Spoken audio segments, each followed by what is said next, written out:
Welcome, everybody, and thank you for coming to the Faculty Colloquium. It is my pleasure to introduce Dr. Bill Grigsby. Bill and I have almost nothing in common, but one thing we do have in common is that we both came here to EOU in 2002. I was young and full of optimistic enthusiasm, and Bill, as I said, we have almost nothing in common. Bill is a faculty member in anthropology sociology, and he was hired to coordinate the program in AnthSoc that prepares students for careers in the field of social welfare. His background in training went further afield, though, to include international development, environmental sociology, technology, and news media. He received his master's degree at the University of Idaho and his PhD at Washington State University. His research for both of those degrees involved collectively a year of fieldwork and data collection in 6 farming villages and 2 rural countries of rural West Africa. Over the years, he has exhibited a stubborn habit of trying to bring more interdisciplinarity into his work and teaching, and today's talk represents the most recent recalibration of his ongoing obsession. Take it away.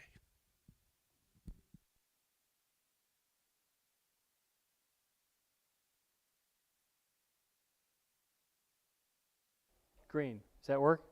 Okay, good. Hello, thanks for coming today. I appreciate it.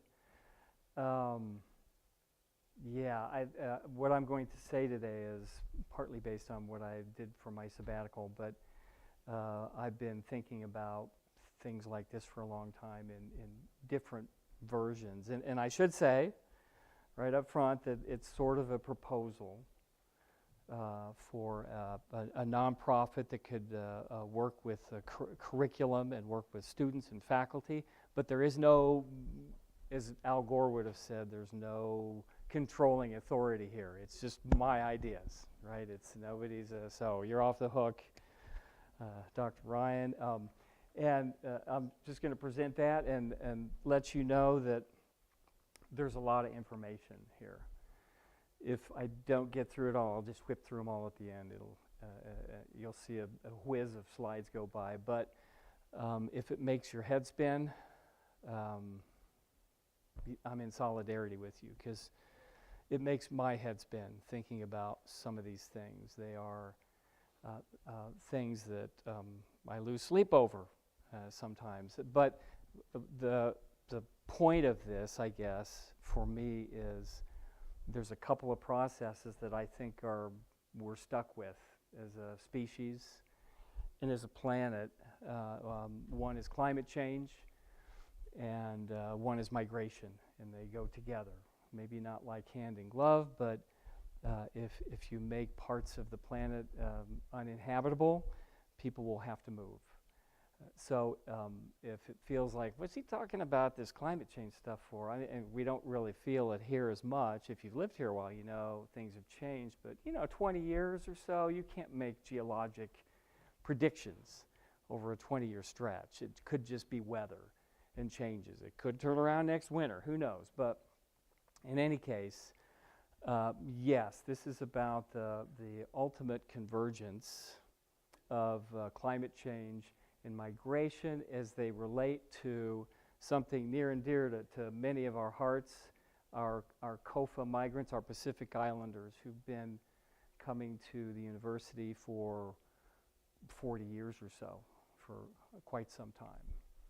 So with that, I'll just, let's see if I can get this thing to work. Yeah.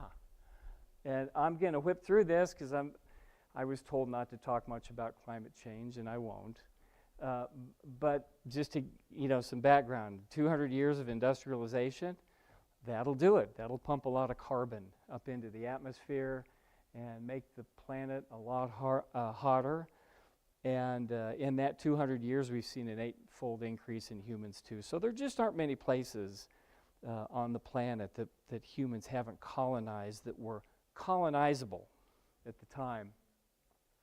Greenhouse effect it's a good thing, right? The greenhouse effect keeps us alive. Really, without it, it would be about 0 degrees on the surface of the planet. But too much of it is not so good. Average global temperatures the last 10 years are the hottest. And for that to be random would be sort of like all of you winning the Powerball, even if nobody bought tickets. I mean, this is not coincidence, right? We have various sinks, places that hold carbon. The oceans are big ones. So we'll talk about coastal areas and islands and rising sea levels. Ice sheets melt as well. Oceans expand. Oceans, as they get warmer, thermal expansion also causes a rise in sea level. And we have these impacts, some of which are rapid onset. We all know what a storm looks like, or a wildfire, and they displace populations. Southern California is a recent example of that. We had a couple of, I'm thinking the North American continent here, hurricanes in the Carolinas and Florida this past season. So then there are slower onset events like drought or increasing heat or coral bleaching. These things all tend to challenge people trying to make a living where they live. Tipping points. You know, sometimes you get a slow onset and then you reach a point where a switch gets flipped. And that's a tipping point. And that's when you reach a point where a system becomes so complex we can't predict what's going to happen next. Those are scary things to think about. So, just in terms of cost, we're paying the cost already for climate change, 28 disasters in 1 year, over $1 billion each. Stresses, but I'll talk more about coastlands and islands here, sea level rise. If an island is at sea level, it's easy to lose freshwater resources as well. Storm surges can cause saltwater intrusions and render soil unfriendly to agriculture. So the migration part of this, it's happening, and it's hard to separate climate change from anything else. Normally when we think of migration, it's not probably climate change, it's probably other sort of push factors, maybe violence, state-sponsored violence in some cases, armed conflict, civil war, but a pretty stable number is about 3.5% of the world's population on the move, 340 million migrants, or 304, sorry, in 2024, 100 million people displaced by a variety of events, 30 million people in refugee camps. Most of these refugees and migrants are hosted by not the wealthy countries, but the lower to middle income countries. And all of this is exacerbated by climate change. That's a refugee camp in Jordan, by the way.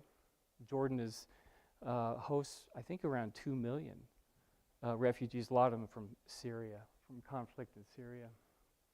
So, when we think about migration, we do think about push factors, but push and pull factors can work in concert. Push might tell you why people leave.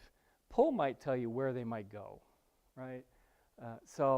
And there's a lot of terminology, and of course, academics can't agree on very much. So even the terms here, people disagree on whether we should call it migration, immigration, diaspora. There are all these different terms that you hear thrown around. They all mean people on the move. So, to our COFA migrants, our students here, COFA stands for the Compact of Free Association. I feel really funny saying this and with people in here who are, part of COFA, but I'm going to do it anyway, so my apologies. And these are bilateral agreements between the U.S. government and 3 countries in Micronesia. So that would be the Federated States of Micronesia, which includes Pohnpei, Chuuk, Yap, and Kozhrai, as well as the Marshall Islands and Palau. And migration here, this is one of the projects it would be great to be able to flesh out because we don't have a good story. I was in the library trying to see if we had any history of EOU's migration, islanders coming here. We don't really. I mean, there's some anecdotal stories out there, but it probably began around the time of the first COFA in 1986. There were people here before then. I think I've been working with a Marshallese student, and he spoke with somebody. He did an interview, and this person came in 1982. So there were a few people who were here before EOU. In the modern time, this has to do with post-war. There was some pretty vicious fighting on the islands during the war. The U.S. wants control, military control over a huge space. I'll show you how big that space is here in a minute. The first agreements come in 1986. From 47 to 51, it was sort of under the UN, United Nations, a trustee territory of the Pacific Islands. And then the Department of the Interior in the U.S. government takes over. And then in 1986, we get our first COFA. And then Palau signs on in 1994. So, renewed last year, 2024, through 2043. And about $6.5 billion is supposed to go towards economic assistance. So, COFA migrants are not, they have their own passports, but they have a right to live, work, and study here in the States, and they don't need a visa to do so. The residency, though, is subject, and we're seeing more and more of this now, to what's called perpetual deportability, which essentially means that, yes, COFA migrants have a legal right to be here and to live and work and study and settle, but they can also be deported. They live a sort of precarious existence at the same time. So that's something to keep in mind. A lot of the deportability standard hinges on moral turpitude, which could be almost anything, really, when you get right down to it. Stated goals have to do with military, having basing rights, strategic denial of any other groups that might seek access to extremely important shipping lanes. 1/3 of the world's shipping, I didn't realize this, 1/3 of the world's shipping goes through this part of the world. So the three things that COFA was supposed to, sort of pillars, if you will, are economics, health and education, and economics having to do with self-sufficiency too. In FAS means the freely associated states. So that's Palau, the Marshall Islands, and Federated States of Micronesia, FAS.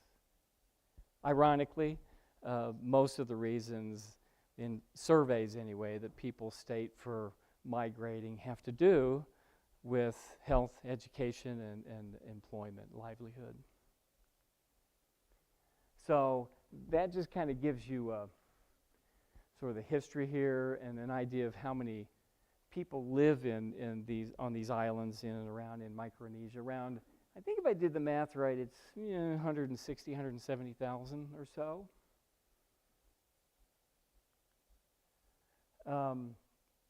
And COFA has done a really phenomenal job. The people who, like Apano and Beanie knows about Apano and other advocacy organizations of trying to promote, for instance, out-of-state tuition waivers for Islander students. Medicaid, I didn't know this one, used to be that COFA migrants were eligible until 1996. And it was the Welfare Reform Act of 1996 that took that away, rescinded it, and then it was returned in 2020, again through the work of advocacy groups here working very hard.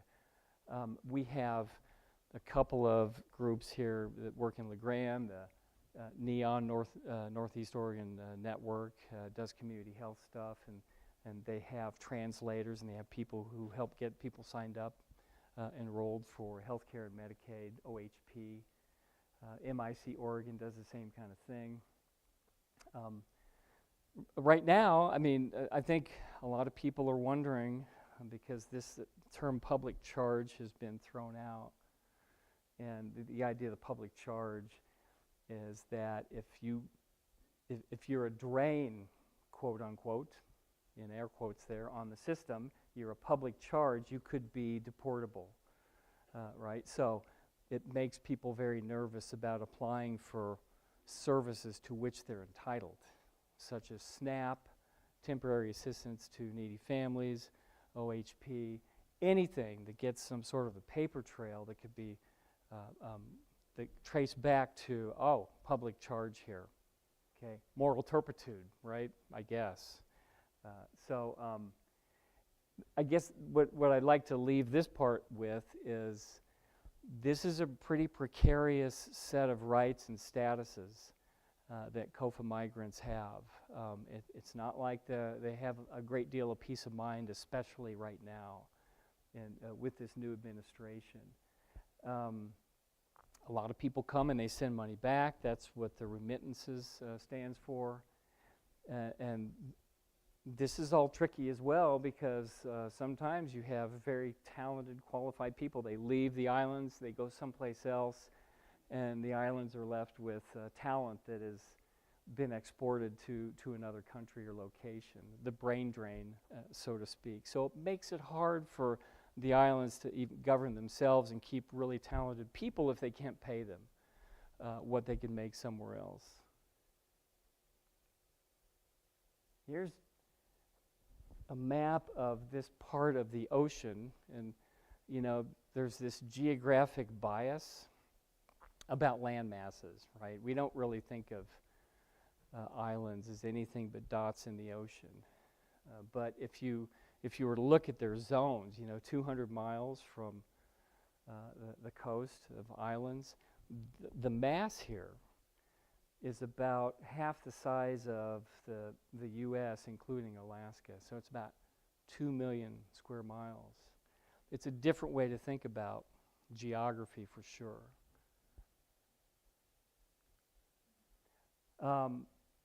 So I tried to pull together some images. I don't know. I hope no one's offended by their island and the image that got chosen here, but I went with what I could find, and except for the case of Palau, where I got a way better image than I could find. But just to give you a sense, this is the Marshall Islands. This is one of the main atolls, Majuro, and you can see how many islands there are up in the left corner there. It's at sea level. You know, the average elevation in the Marshall Islands is about 1 meter above sea level. Take storm surges and sea level rise, and that puts the Marshall Islands at risk. There's also this idea, you know, we talk about sea level rise, it's easy to just forget that somebody has to measure that, and it must be really hard because there are waves, you know, and they're going up and down all the time, and the ocean's moving, and there are currents, and so it's not a bathtub, it's a globe, and it is subject to the forces of gravity and land masses. So imagine the bathtub in the back of a pickup truck sloshing around, and that's what it's like trying to measure maybe the sea level rise. It's not easy to do, and even a 1 inch. My wife Maria, I used to argue with her brother-in-law, who's a farmer, and he'd say, "What's 1 inch of sea level rise in a century?" And it's not the 1 inch, but if you took that 1 inch over like a square mile, and look at the volume of water and look at the storm surge, it's powerful, right? So it doesn't tell the whole story even when you talk about sea level rise. Happy Halloween. You got the wrong ringtone on there, Peter. What do we need right now? May Day? I don't know what's going on now. This is the picture of Palau that's way nicer and cooler than the one I had, and gives you a sense of what an interesting set of islands there are here. A lot of these islands are ringed by coral too. Coral is a natural barrier that protects islands, which is also compromised by warming oceans that bleach the coral. It loses the algae. It loses a lot of the marine life. And for islands that depend on fisheries for part of their economy, that's a major loss. Pohnpei is in the Federated States of Micronesia. See plenty of topography, but I don't know about, how much is good for farming. If you had to leave the coast and move up slope, it could be volcanic. It could be really steep. So just because there's land mass and the island won't be inundated doesn't mean that people wouldn't suffer. About 90% of the populations live within 10 kilometers of the coast. And this is Chuuk, which is, I think last I heard, is going through kind of a crisis right now with elections. President refusing to step down. We never heard of that before. And you can see there's a bunch of islands within Chuuk and within that coral. And this would be Yap. Again, some topography here. Marshall Islands are the only ones, and this is Kozrai, the only ones that are really at sea level. And so the atoll is, volcanoes, volcanic islands that collapse, and they're ringed by a coral atoll, and then there's a lagoon on the inside of it, and nothing is left. The volcanic island is gone. So, as far as COFA migration here, about 94,000 in the last census live and work in the United States, and this is way up from 2018. My belief is that there are probably gross undercounts here too. I look at Union County, and if you look at the census facts for Union County, it shows about 1.5%. Union County is 26,000 or so in the county. So 1.5% would be about 400, more or less. And there are more than 400 people just in Marshallese in the Lighthouse Church. So why there's an undercount, if people self-identify in some way we don't quite understand, it would be nice to know these things, right? A project could help us understand the experiences of people who've made their homes here. Again, COFA migrants have been here since the 80s and attended EOU. We have a long history with Pacific Islanders here. And it's not just COFA migrants. We have students from some of the other islands, from Guam, from Northern Marianas, which would be Saipan and Tinian. They're U.S. citizens. Guam is a commonwealth. It's more like Puerto Rico. There's Kiribati. I think we have a student from Kiribati, don't we, right now? Maybe one. I saw her at Island Magic last year, maybe, yeah. Kiribati is 120,000 people, I think, something like that, live on a series of atolls in Kiribati as well. So their president, ex-president, bought land on Fiji in anticipation of people having to relocate at some point. At the same time, the government of Fiji is trying to engage in managed retreat of some villages that are in harm's way on the coast too. So yes, these things are all happening. It's like the expression, time is nature's way of keeping everything from happening all at once somehow, but it doesn't always work that way, especially finals week. It doesn't work that way. So 50% of all the migrants live on the mainland, and another 50% live Hawaii, Guam, the Commonwealth of Northern Marianas. this is just for a little context here. The U.S. is at the top, and so we seem to have a large number of international migrants, and nobody can agree on how to measure or define that either, but usually it's like a year's length of stay, somewhere foreign-born years length of stay. But in terms of percent of the total population, it's lower than many other countries. This is a look at the actual numbers, and you can see that most of the migrants live in Hawaii and Guam. Hawaii is often a first destination, but at the same time it's very expensive. So a lot of people are trying to leave Hawaii and find someplace else. Washington and Arkansas. Well, let me show you the distribution here, and you get a sense of where people are distributed. So Arkansas, there's a lot of chickens in Arkansas and the broiler industry. And so in Iowa, I know there's a meat processing plant in Storm Lake, and we had a student who went there last summer who was supposed to work on a project and had to go help family in Storm Lake, Iowa. People migrate. It's not just back and forth one way. It's a complicated network of migration and pathways as well. And Oregon's right in there too. So Texas, I was reading about Palauans in Texas, and they got there because a few people went to a community college, Navarro Community College, and once you get a few people there, then more people show up, right? So again, back to COFA migration and education, the importance of education. And then we have this, right? So this is a poll from last year, but it gives a sense of what people think of illegal immigration.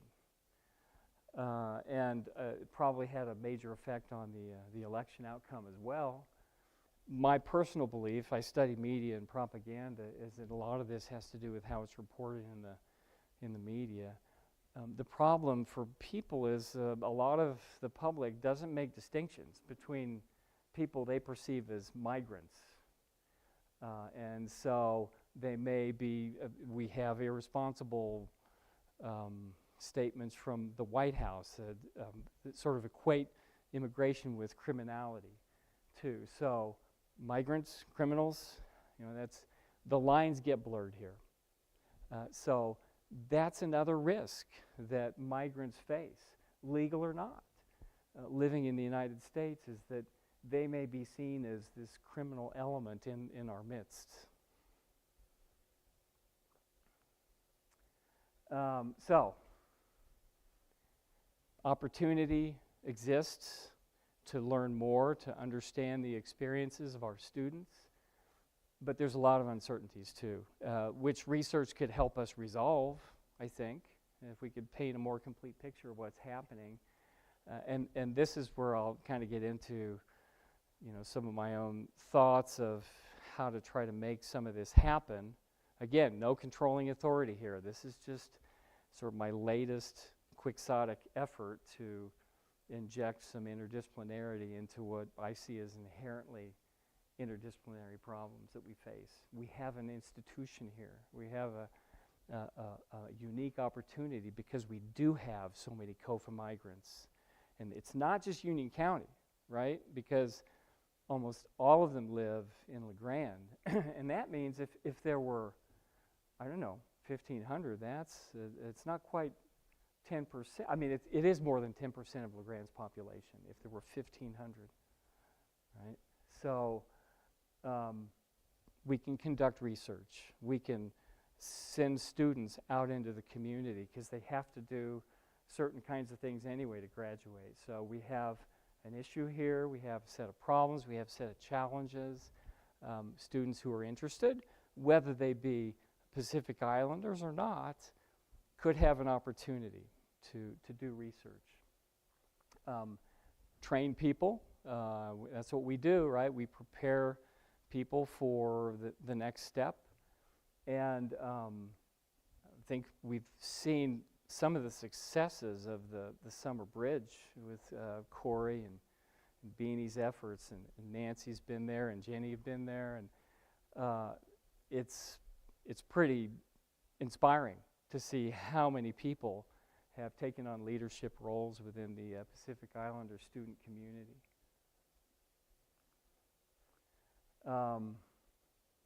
Ultimately, and this is even more of a pipe dream than the last slide, would be the idea of developing curricula. I mean, there are simple things that can be done, capstones, practica, things like that.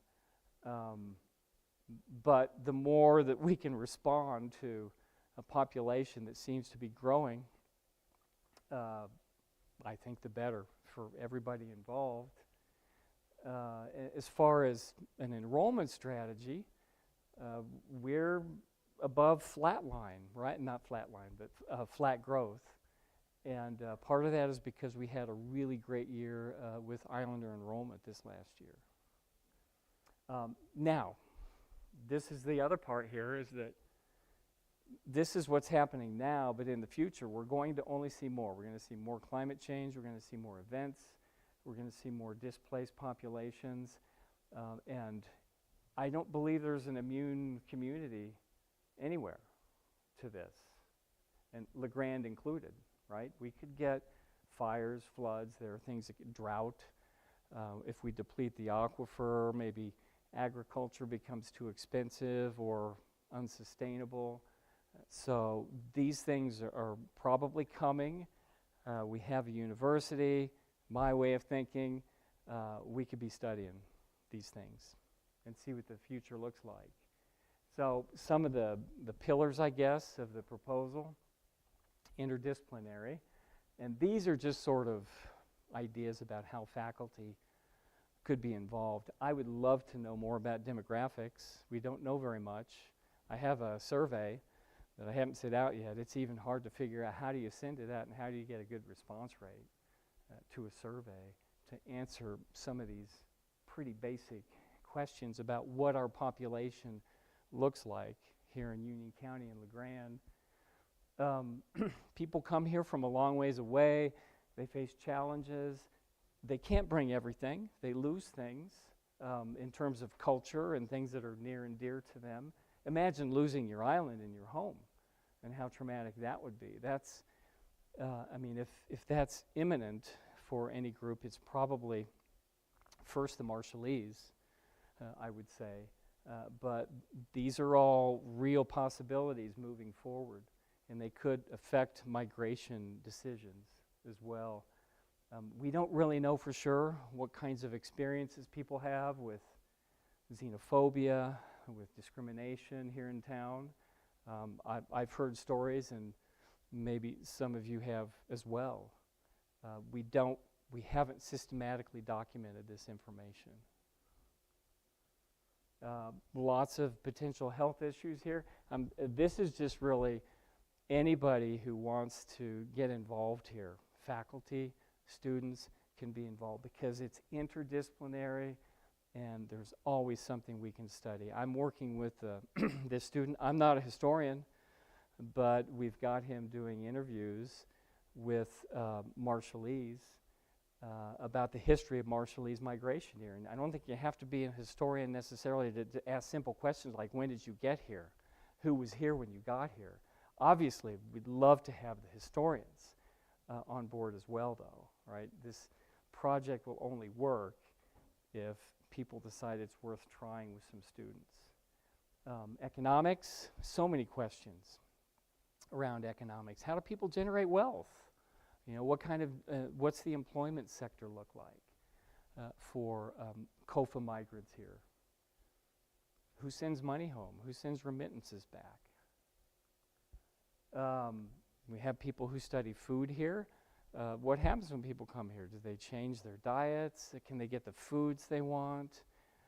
I was just told about I think it's legal, I'm going to say it, betel nut, right? If not Beetlejuice, but betel nut. It's like it's a palm derivative, and you mix it with limestone, and I'm making you move, aren't I, Cody? Sorry.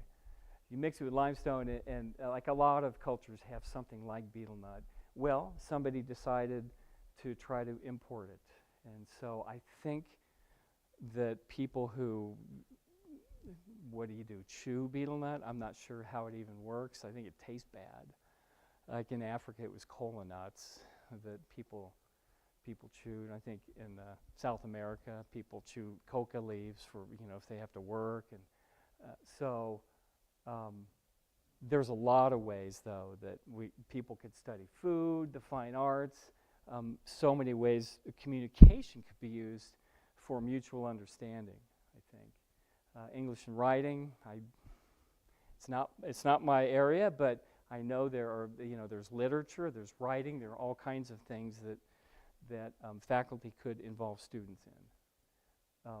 Education, Islanders come here, they have kids, they put them in schools. Where are they? We know a lot of Marshallese go to the Lighthouse School, but what's the experience like? Are we training COFA migrants to teach here in the States, which makes sense to me? Lots of opportunities to potentially do business. Do we still have a small business center here?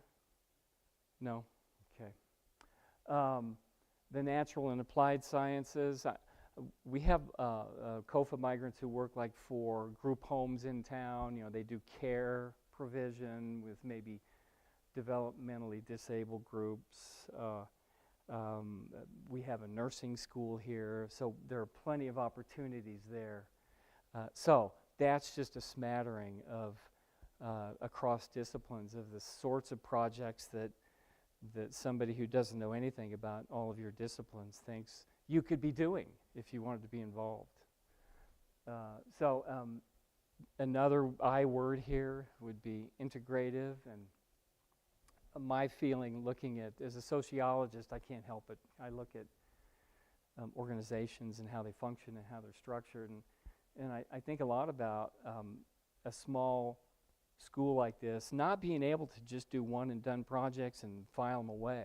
We should take what we do and plow it back into informing what we do. And so that's really the idea here, is that everything this project would do would be used to inform what it should do next, as well as the community development component of this, which is if we identify problems in the community, how do we address them? How do we use research and do research-informed and research-based community development? Library has expressed an interest in creating collections for digital and print. I'd love to know more about our alumni association and how many Islander graduates we have. I don't think we have solid numbers on that, but imagine the network that could be created for future employment, for support, for potentially the foundation and scholarships.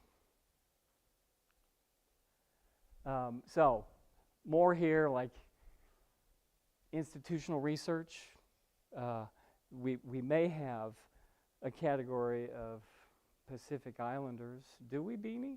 We have a Pacific Islander category. Do we break it down by origin, like whether it's FSM or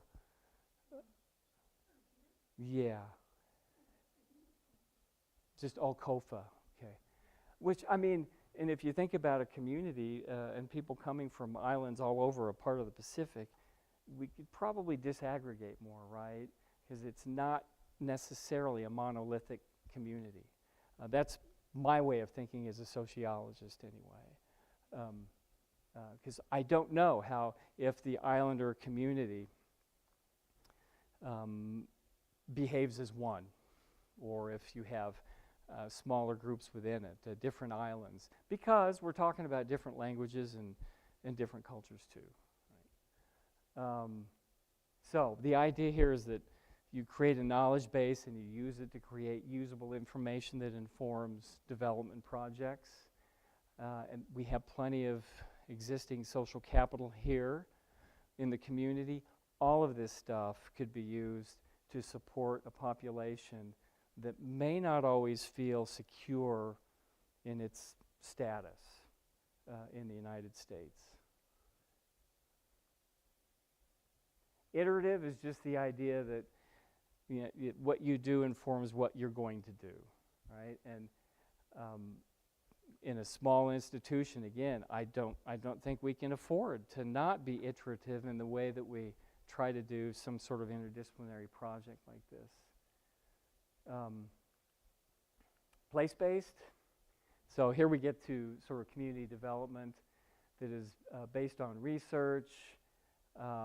My philosophy on community development has always been that the participants are co-owners of the process. It's not recipients receiving whatever, resources, material, supplies, wisdom. It's more of a process where ultimately what you want are Pacific Islanders with more agency for decisions they want to make, and communities with more agency. It's got to feel really hard, whether you're president of a small university or on the city council in La Grande or county commission. There's so many things happening so fast here that seem beyond our control, right? And the idea of a goal here of agency and resiliency is the capacity to respond to change. And that capacity can be enhanced. You can do things to make it better.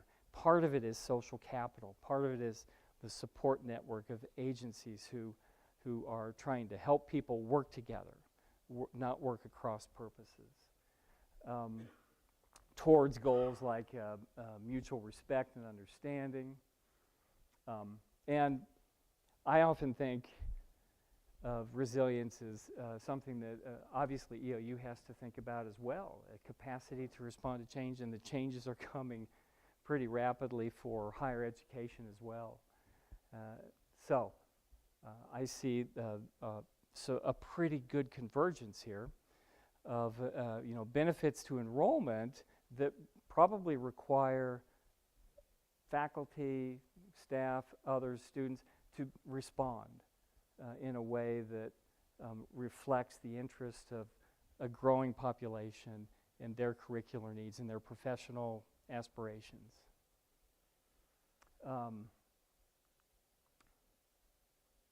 Let's see. So, did I skip one? Did I push this button accidentally?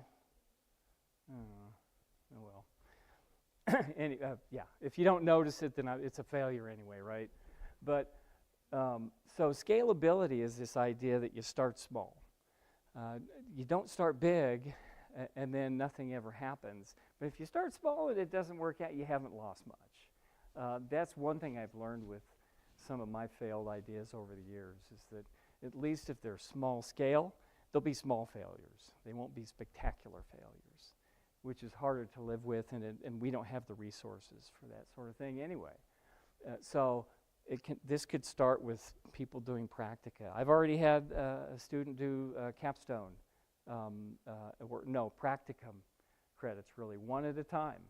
He'll do a few interviews and he'll transcribe them and write them up, and we talk about them, and it starts slowly, right? That's one way to scale it. I'm teaching a course this term called Climate Change and Migration.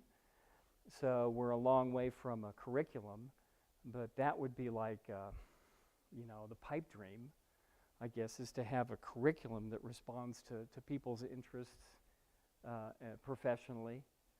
The bridges we have been really important, just viewing from afar to any of this even being considered. Summer Bridge has been just phenomenal since you had money to work with, really. I'm so impressed with what Summer Bridge folks have been able to do, and the kinds of leaders that have come out of Summer Bridge. Now I'll talk a little about the the nonprofit. The others are sort of, again, if we're talking about scaling, the nonprofit's pretty important here. These, I don't know about a name. We haven't figured out a name yet, but these are the sorts of things that we think a lot about place, And so I guess it's alliteration. We're going the alliteration route here. But most of those things would be underlying values of a nonprofit, which would be directed by faculty scholars, but with plenty of participation by Islanders and ultimately, hopefully, ownership by Pacific Islanders. A nonprofit would allow us to try to unlock some funding to do various things, to pay people for stipends, for research, for internships, fee remissions, that kind of thing. I see it, anyway, in terms of back to resilience, is a way to be more independent of some corrosive pressures from the federal government. If we can keep federal dollars out of a nonprofit, we're less prone to their pressure tactics anyway. So back to the idea of like uncertainty and trying to reduce that, the risks that go with it. Let's see. Cody, this is the one I wanted to show, the gathering place. Are you ready?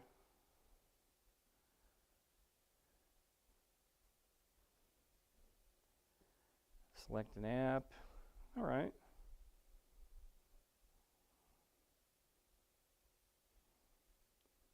So, OSU's got a lot of money, right? They have these cool centers. One of them is this one here. Let's see. I don't think EOU is going to be able to probably pull that off, but the idea that maybe we could have some sort of a gathering place. And if you think about Islanders coming here from thousands of miles away, and it's a little silly home away from home, but a place where people can meet and organize and just feel like a community.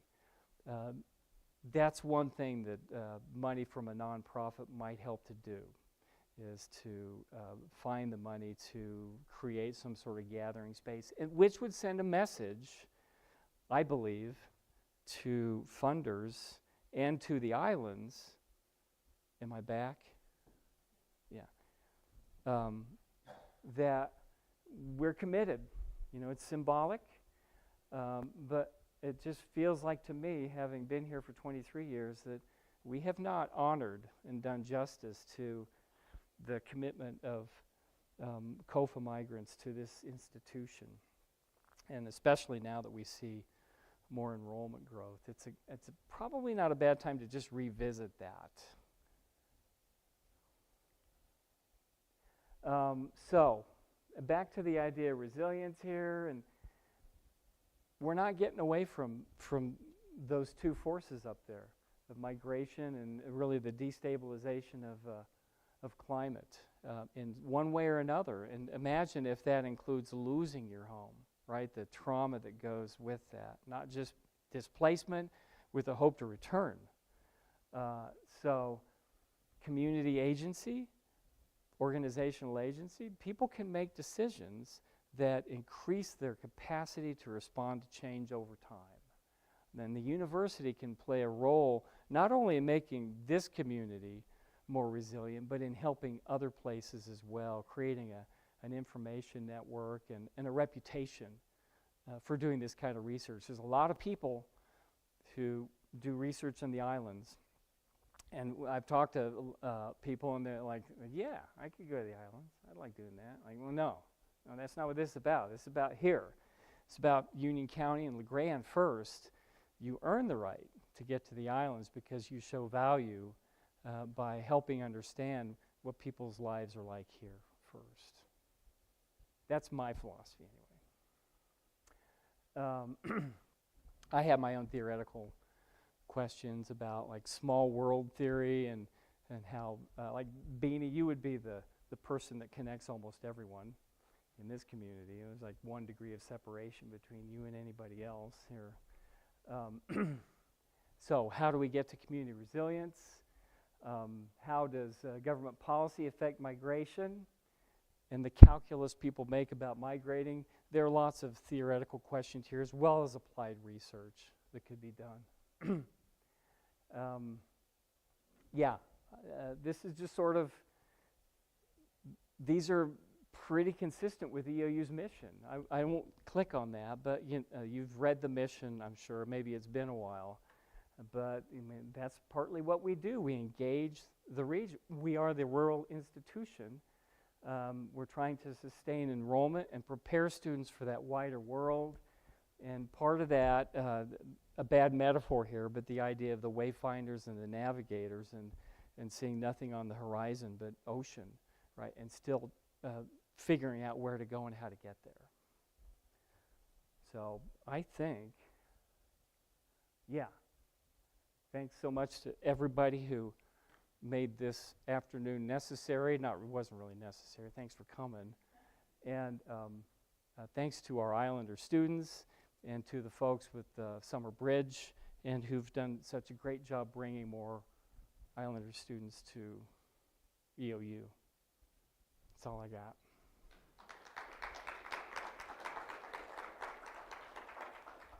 I guess I'm supposed to ask you if you have any questions. Any questions for our speaker? Nancy. Thanks, Bill. I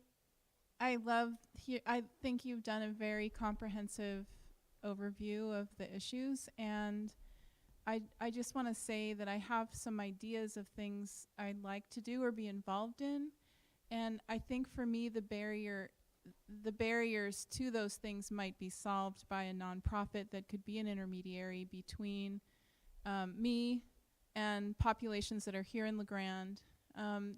I feel like I feel like I'm a well-meaning white person who has some concepts, and I would like a place to go that could help me negotiate relationships in a way that I feel like my only tools right now are sort of tokenistically picking on people I know who might help me, and I feel like I feel uncomfortable about doing that. So anyway, I think the nonprofit idea is a really good one, and thank you. Well, I'm not much on nonprofits either. I've never established one, but so I rely on the expertise of others. But I'm sold on the value of that as a way to sort of maybe not insulate entirely, but change the equation. And there is some insulation provided by and opportunities to fund research and create, I guess, what I'd call an incentive structure for participation.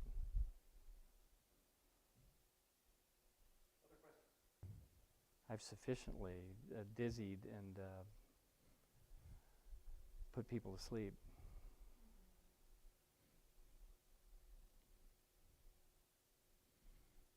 God, you're like my classes.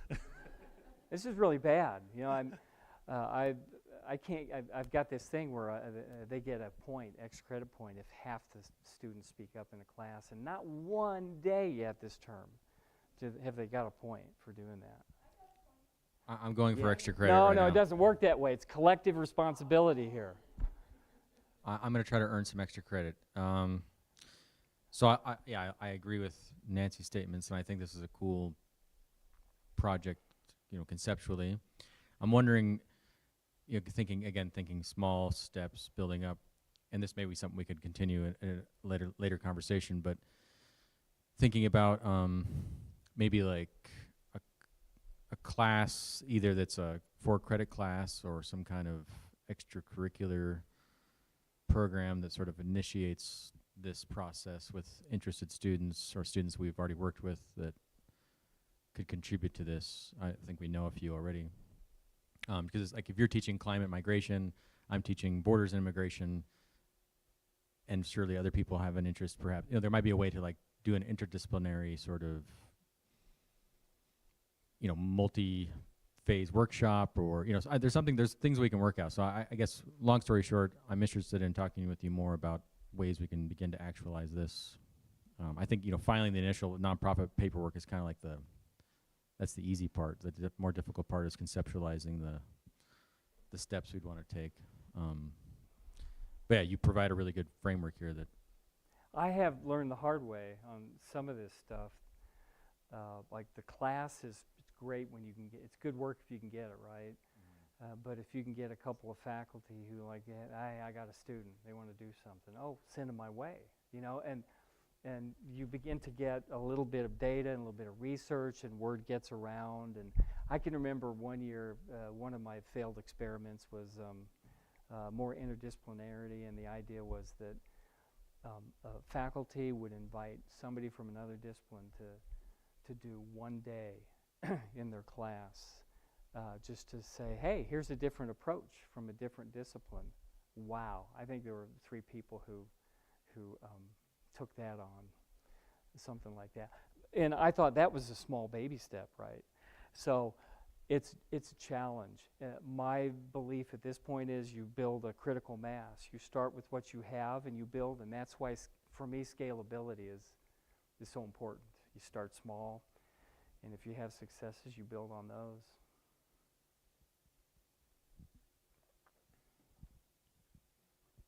Only 2? That's not going to do it. Like, you're not going to get an extra credit point for 2 people. I'll ask one question. You made a note that the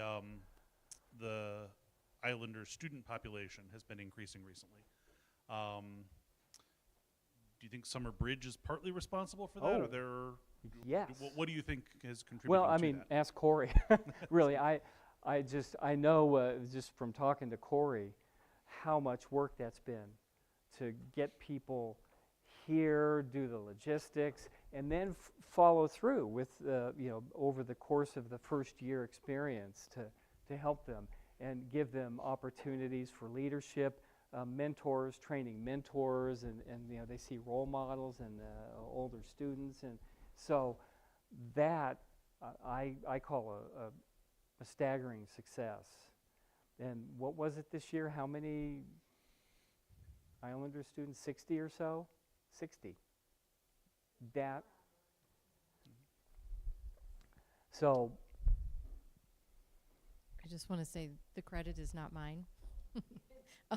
The incredible work of Beanie in relationship building and Genesis and strategy, and that ability to really build yearly, like year by year presence and relationships is phenomenal. So, Well, the credit is shared, but yeah, I mean, Beanie's been creating this within the community too. Some of the things that have happened here, out-of-state tuition waiver, the Oregon Health Plan, they're partly because of the efforts of APANO, the Asian Pacific American National, I don't know, organization maybe. So I see how it's shared, yes, and Beanie's been doing this for a very long time, and when Beanie was in Pasco, she was still, had one foot here in Union County all the time. That's commitment there. That's just, that's impressive.